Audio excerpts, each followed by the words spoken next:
Education is the key to success. Education is the key to end social injustices. Education is the key to eradicate social economic oppression.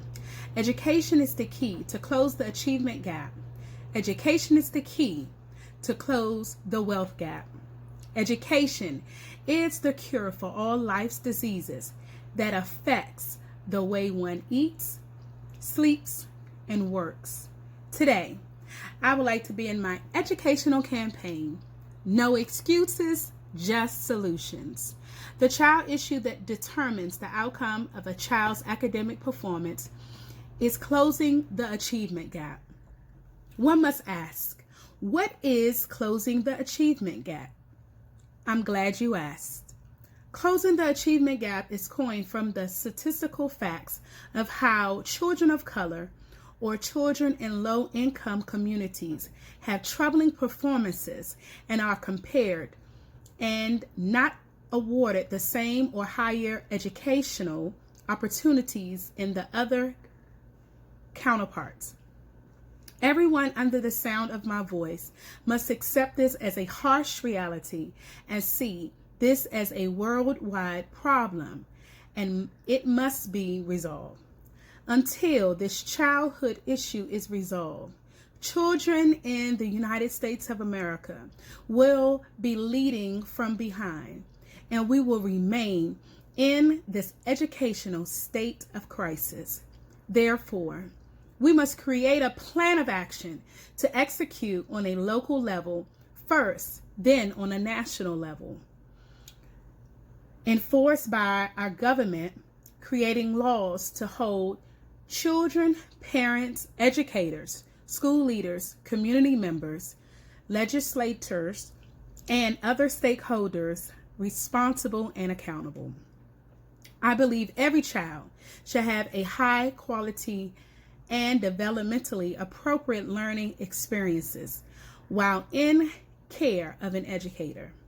It is important that the child, educator, and parent understand that education changes everything, and it is the remedy for all our problems in today's society. One must be mindful that in the field of education, that the teacher commits his or her time for lesson planning, preparation, teacher, curriculum, and content using strategies on cue, doing research, attending meetings and conferences, and investing in changes of trends and blogs that concern policies and procedures, and following protocol from day-to-day operations to maintain order in the classroom. Most of these protocols have been research-based and ethically designed to apply according to best practices. As these changes are being made to improve the education systems and other entities, it is important that the leaders in education identify credible and scholarly resources as the basis to make necessary improvements. No excuses, just solutions. I believe it is time that the early childhood educator start a movement that will resolve national issues by having courageous conversations, protests, and pleadings to Congress to create sensible laws with funding that will take early childhood back to basics of believing that education is the key to success. Many national issues are seen and heard everywhere, but it is the child that suffers from budget cuts and unfair policies, especially in the low-income community. I would like to highlight 2 attempts to improve the quality of education and closing the achievement gap. First, a step made in the right direction by Congress in 2016. Congress created ESSA Act. ESSA, Every Student Succeeds Act, to create a system to hold schools and educators accountable based on multiple measures of academic and school quality indicators, not just test scores. When a school or educator is not proficient in educational performances, ESSA steps in and requests implementation plans to execute and apply changes for instructional and non-instructional staffs. Using a tier table or NIA's National Educational Association Opportunity Checklist, Opportunity Audit, then a plan is monitored and evaluated by ESSA team. After the ESSA team evaluates and scores, a written report is debriefed amongst the team and school leaders. There is still work to be done. I believe the closing of the achievement gap has been a sad song in the educational community for many years. Next, another step was made in the right direction by NIA, implementing strategies entitled CARE, Cultural Abilities Resilience Effort, along with effective pedagogy, CREED, Center for Research on Education, Diversity, and Excellence, that gave school leaders a framework of standards and principles to apply. Even though steps in the right directions were made, it is still not the cure for closing the achievement gap.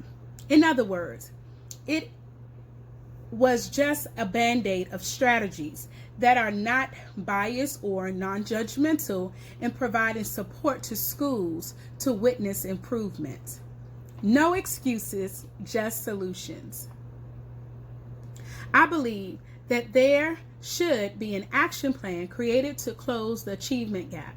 This action plan will evaluate only the parents' responsibility and involvement in their child's academic performance. In my research, I have found several strategies or acts passed by Congress that have been linked as a possible cure for closing the achievement gap. For example, NAEYC has an evaluation process and accreditation process for children, educators, and schools. In other words, there are many educational organizations that coexist with the Board of Education to hold child educators and schools accountable. But the parents are still informed but not invested in their child's education. The parents' involvement in their child's education is the cure to closing the achievement gap. Attending a parent-teacher conference or volunteer hours of parents should no longer be optional, but mandated and mandatory by law. A new law entitled IRADOPE 2020. IRADOPE, Investment Responsibility, Accountability, Discipline of Parent, should be considered in the plan of action for closing the achievement gap in education reform. The purpose of an education reform is to raise the quality and goals for improvement. IRADOPE 2020 stands for Investment, Responsibility, Accountability, and Discipline of Parents. This law will hold parents to be responsible and accountable of being informed and invested in their child's education.